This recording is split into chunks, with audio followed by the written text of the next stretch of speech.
Jaynes, and I'm coming to you from the Rockstar Missionary Baptist Church with our Sunday school. And we're glad to be with you today, and we're going to start off with a prayer.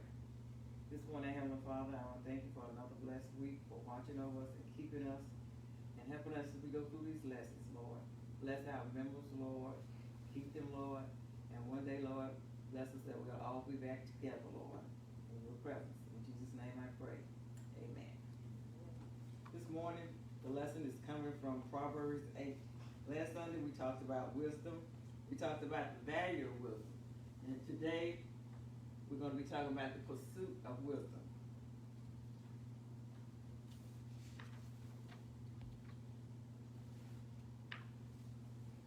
The pursuit of wisdom. Proverbs 8 through 14. And the promise of wisdom. Proverbs 8, 17 through 21. So we're still talking about wisdom, and we're still talking about wisdom is crying out in the streets and gates of the city. Wisdom is crying out, and we're like treating her as a woman, crying out, begging people to get wisdom. And we know that all you have to do is ask for wisdom of God. You ask, and He gives it. So as we start out this morning, our lesson is wisdom rewards. And another book has that, I think, the gift of wisdom. So, okay. Our devotional reading is from Job 8, 12 through 28. Our background scripture is Job 1, 42 and Proverbs 8. Printed passage is going to be Proverbs 8 through 14 and 17 through 21. The key verse is, choose my instructions instead of silver, knowledge rather than choice gold. For wisdom is more precious than rubies, and nothing you desire can compare with her. So we know that all these other items can deteriorate, or we can lose it. We can consider the rubies and the gold as money. We can lose it.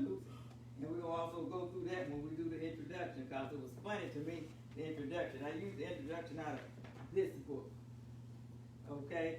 And I'm going to read it, and I'm going to touch on some spots in it, the introduction. Okay? Isn't it amazing how excited everyone gets when the National Lottery Prize reaches multi-millions or even $1 billion? It is easy to understand why people go crazy buying tickets when the prize level gets so high. Everyone dreams of being the nation's next millionaire. At the very essence of lottery fever is greed, desire to obtain massive levels of riches. We have heard the stories of people who actually ended up worse off after winning the lottery. And we're going to skip down. We're going to talk about Mr. Whitaker, which was already a millionaire. When on Christmas of 2002, he won $314.9 million, the biggest single person lottery win in history. He opted for a lump sum payment, which after taxes left him with $93 million. Man, I can't even imagine it. Because I was looking at the drop after the government got their money, but still, it left him with $93 million. That's a lot of money. We don't even make that in a lifetime. Okay? He is contracting, he had a business. Now, he wasn't just like the rest of us working for somebody. He had a business, which employed over 100 people. So, this wasn't a little business, He had 100 people. And he provided a great living, but his humble lifestyle meant few people knew how much he made. But he paid his employees good. But, he didn't publish how much money he made himself. He lived a humble life, like some of us do, You never know how much people got caught. They don't show it. And so this was the kind of life he lived. The lottery winning was apparently a different kind of income. It wasn't income that he worked for. Okay, like my dad used to tell me, stuff you work for, you take care of. You buy a house, you buy a car, you take care of it. But if you just buy your kids a new car, they won't change that oil unless you watch it. They won't change them tires or rotate them unless you tell them. So, we're going to prove this here. Whitaker spent money at strip clubs, places he never went before on regular, casinos. He gave millions to charities. Now that's the best thing he did. His habit of leaving cash in his car resulted in theft. Now who leaves $545,000 on a car? Money didn't mean nothing to him. One time, and $100,000 another time. Didn't learn his lesson. Didn't use no wisdom. Okay? And his house was robbed. Didn't have no loan system. He showered gifts and cash on his beloved 16-year-old granddaughter. There we go. Who spent much of the money on drugs. A year later, she was found apparently murdered. She didn't value money either. Okay? Critical rather speaks to the press now, and some reports say he is broke. When asked if life was easier before his big win, he said, yeah, it was a lot easier then. Mr. Whitaker's supposed reward of winning the lottery ended up being a severe punishment. A moral of this story can be summed up in these words: Lord, give me wisdom to appreciate and handle what I already have. Be satisfied. You know, God is good to us. And sometimes you look back over your life when you never thought you'd make it this far, of what you could be doing, but what you could have. But God has taken care of me and my family. And He, you do your part, you do your tithe, and He does His. So now we're gonna get back on our subject with this chapter, Proverbs 8. Solomon once again personifies wisdom as a woman. Solomon pictures wisdom as a caring mother, calling out to her children not to turn from healthy reverence for God. And we do that all the time. And your children look at you like, sometimes I can't believe it. But we're supposed to keep telling them about the Lord. This reverence for God, or fear of God, is more than just having respect for God and who He is. It's much more. Reverence or fearing God means that we completely submit our lives to Him.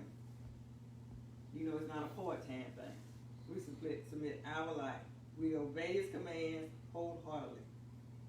We worship and praise His name in all His omnipotent power and presence.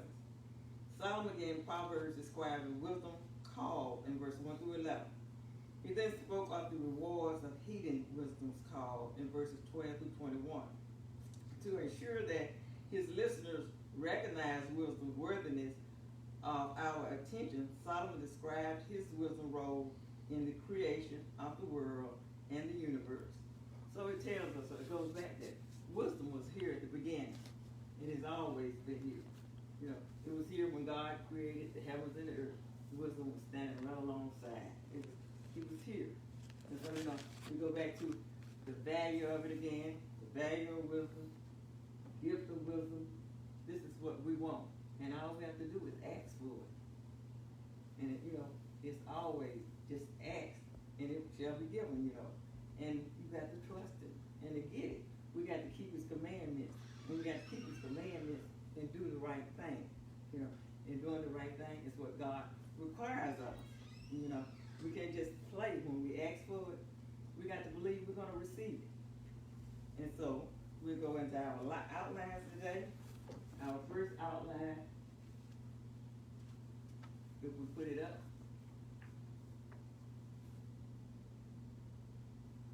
Go back. The pursuing of wisdom.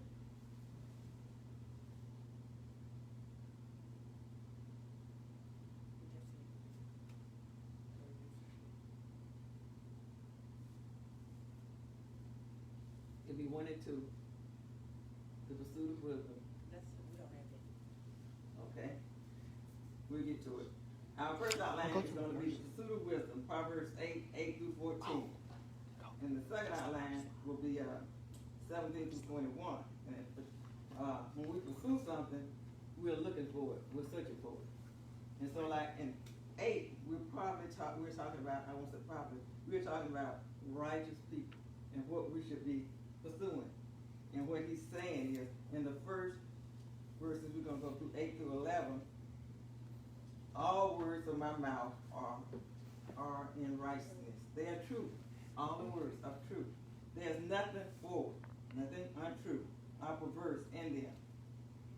This is the way wisdom handles us. All we tell the truth. We don't do anything that's wrong or depraved. It's the truth. They are all plain. We can understand it.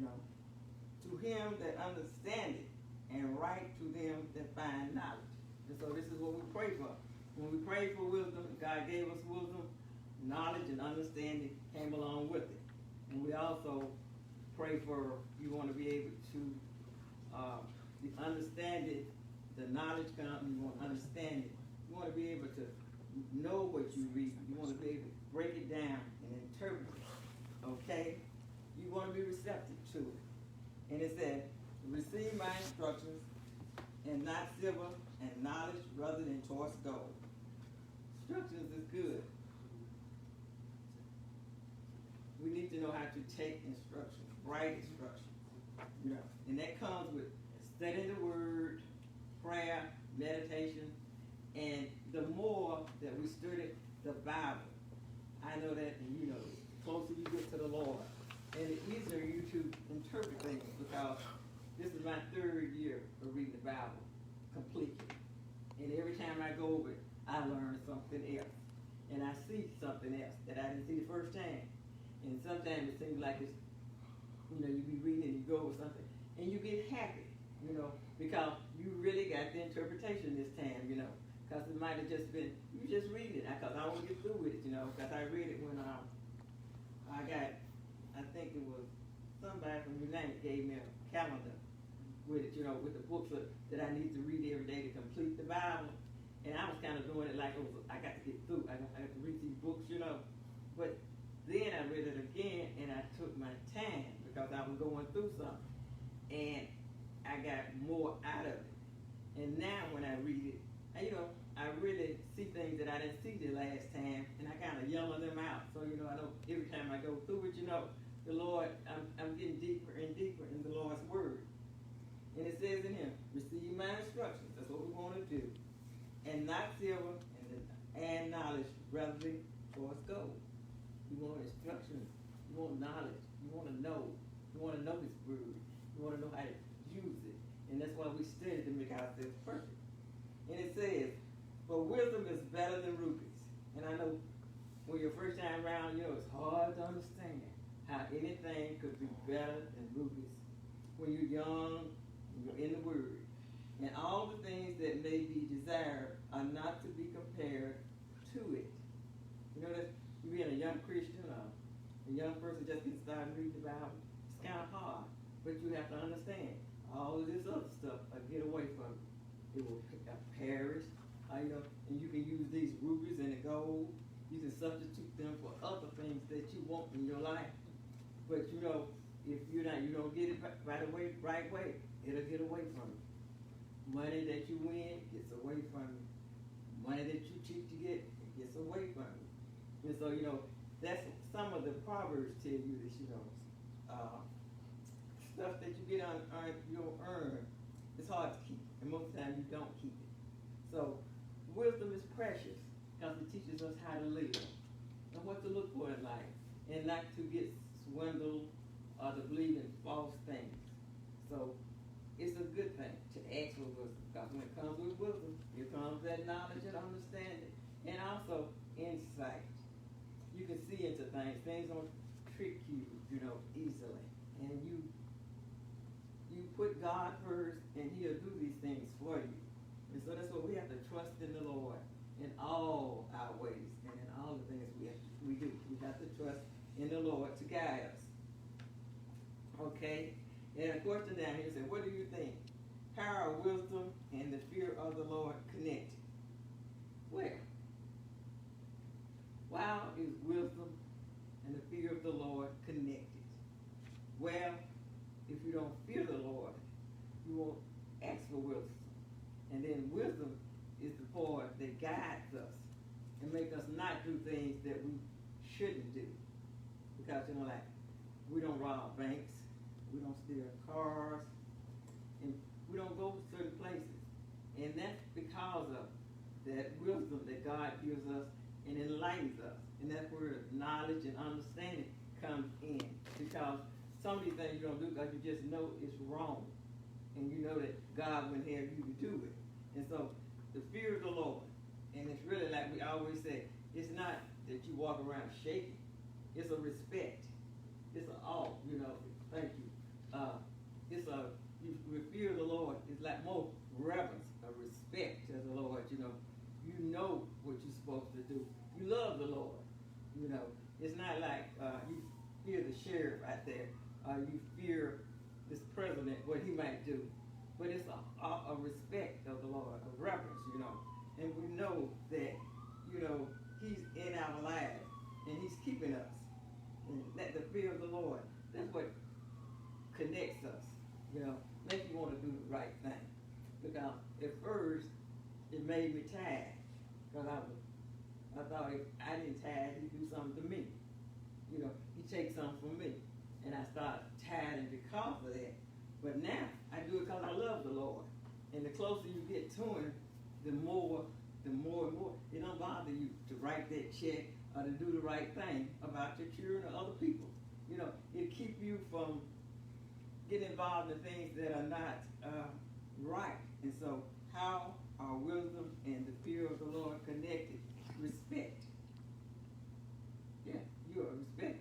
You got that fear that to do the right thing, but and the older you get, you want to do the right thing. Okay? And our next outline is going to be fear the Lord and hate evil. And that's going to be the second outline, which is the second outline, fear the Lord and hate evil. Is that easy to do? We're going to find out, okay? It says, I wisdom dwell with prudence and find out knowledge of witty inventions. Wisdom, the fear of the Lord is to hate evil, pride and arrogance, and the evil way, and the forward mouth to do hate. Prudence, that word prudence, what it means to, is you prudence, you kind of hold back and do the right thing, and find out knowledge with good invention, and you investigate. But down here it tells us some things that God hates. He hates pride, and we know pride goes for a fall. He hates arrogance, and that's that attitude of where you're kind of uppity, and God don't want that, and the evil way and the forward way. All these little bad things we do when we know we're wrong, being arrogant and prideful and being forward, all of that goes to the wayside once the Lord comes in. And wisdom lets us know that is not the way we're supposed to be. And if you're a God-loving person, you're not going to walk around prideful, no matter what you have, because it all belongs to the Lord, and it can always be taken away in a second. And arrogance, arrogant people's in your life, and people that have evil ways. We try sometimes to avoid them, but the best thing to do is to try to help them if you can. But if you can't, avoidance is the next step. But these are the ways in which God dislikes. Okay? And a forward mouth do I hate. You don't like a mouth that's spewing out evil stuff, that's keeping up contention, especially in your home and in the church, in the job, anywhere, We are not supposed to keep up trouble. We're supposed to be peaceful people. And wisdom will guide you on what to say, and what to do, and when to do it. And it says, counsel is mine, and sound wisdom, I am understanding, I have strength.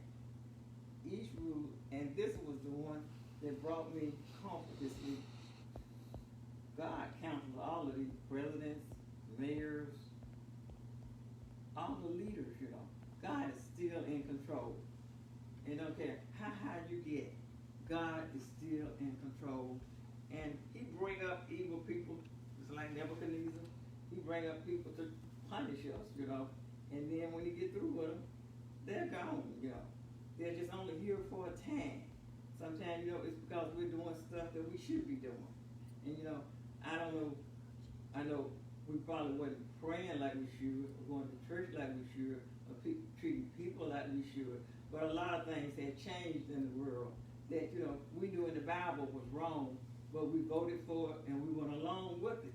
And so this might be God's chastisement of us with Trump. But just like I said, when he gets, just like when he bring up or he raised somebody up to punish us, to train Israelites, when he got ready, you know, he got rid of it. And, you know, I don't know what Trump's time is, but I know the thing is, we shouldn't fear him because we are God's people. And that's what wisdom leads us, you know. We don't fear anyone but the Lord. But we do respect authority on earth. Okay? Our question is, given the blessings of God's wisdom, why do you think so many people prefer to rely on their own understanding? Man, we all done did that. You know, God will talk with God about doing things, and in the end, did what we wanted to do. But it didn't come out right. So it's better, and I say it's a lack of faith myself, but it's better to have faith in God and trust God and do, when you pray about it, you get an answer to it. And sometimes you don't get an answer, you might need to wait, but trust in the Lord to let you know what you need to be doing. And some things we just know because it's right to do. But I say it's a lack of faith.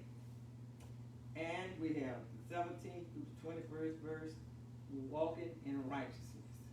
Okay? Walking in righteousness. I love them that love me. That's easy, isn't it? And those that seek me early shall find me. Get early. Read your Bible. Pray to the Lord. Let him be first in your life. Riches and honor are with me. Yea, durable riches and righteousness. We know it, okay? And that's one thing that wisdom brings, you know. Okay? These are some of the promises, you know, that wisdom can do.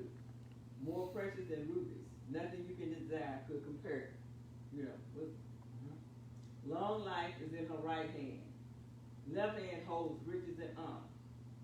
Her ways are pleasant ways. Her paths are right ways. And so they're saying, you know, she would direct you on the path to take, you know. And her ways are pleasant ways. They are, I can't use the word nice, but they are ways that would not offend other people, you know. And her paths are peace. It will give us a direction of what path to take in life. And if you really trusted in God, some paths you know not to go down. But her paths are peace. So it's just showing that if you acknowledge, you will get direction. And those who have hold on her are blessed. You know, if you got wisdom, God's wisdom, not man's wisdom, you are blessed. And these are some of the promises. You know, once you pray for wisdom, receive wisdom, this is some of the things that can be added to your life. Okay, where it says, my fruit is better than gold, yea, than fine gold, and my revenue than choice silver. The blessings up, the blessings, the blessings, the blessings. I lead in the way of righteousness, goodness, truth, in the midst of the path of judgment, justice, that I may cause those that love me to inherit substance. That's what we want.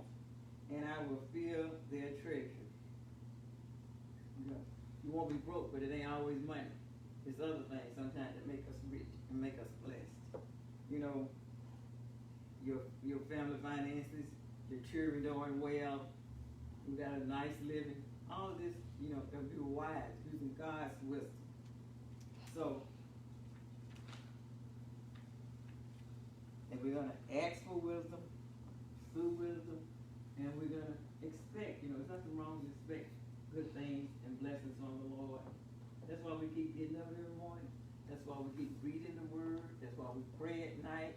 And that's why we do good things. Because, you know, we expect the Lord to look after us. Okay?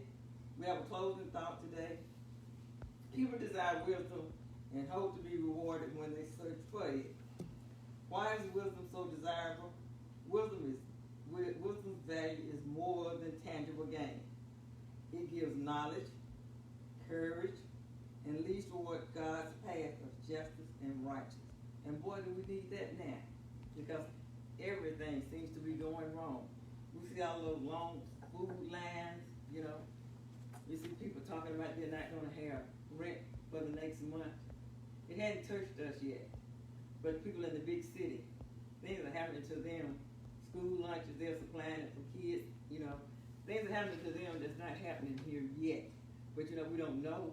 But we just have to trust God, and do what we're supposed to do. Your life, after studying today's lesson, you might be taking inventory. Your walk with the Lord, you might be pleased, disappointed, or a little bit of both. Just as most of us pay our auto loans one payment at a time, wisdom must always be purchased on the installment plan too. When we seek wisdom, we will find some measure of material security in life, even if it's the calm assurance internally from God's Holy Spirit. In contrast, if we seek wealth before wisdom, we will never have the inner peace. And when you got inner peace, you know that God's wisdom is working in you. And the Holy Spirit is there too.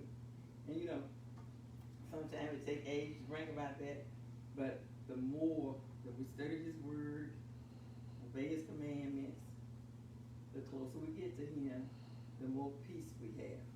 And it's nothing like we're asking for wisdom to guide us, because there's so many things that we have to go through in a day. And we want to be led by the Holy Spirit. We want to have wisdom to do the right things and make the right decisions. May we pray. Father, we want to thank you for this lesson. We want to thank you for watching over us and guiding us, Lord, and trusting us with your word, Lord. And Lord, just bless us, Lord. Take us through this week, Lord, and let us see and do what you would have us to do. Lord, I want to thank you for standing with me today, because, Lord, I be nervous. I need you to strengthen me. I ask these blessings in Jesus' name I pray.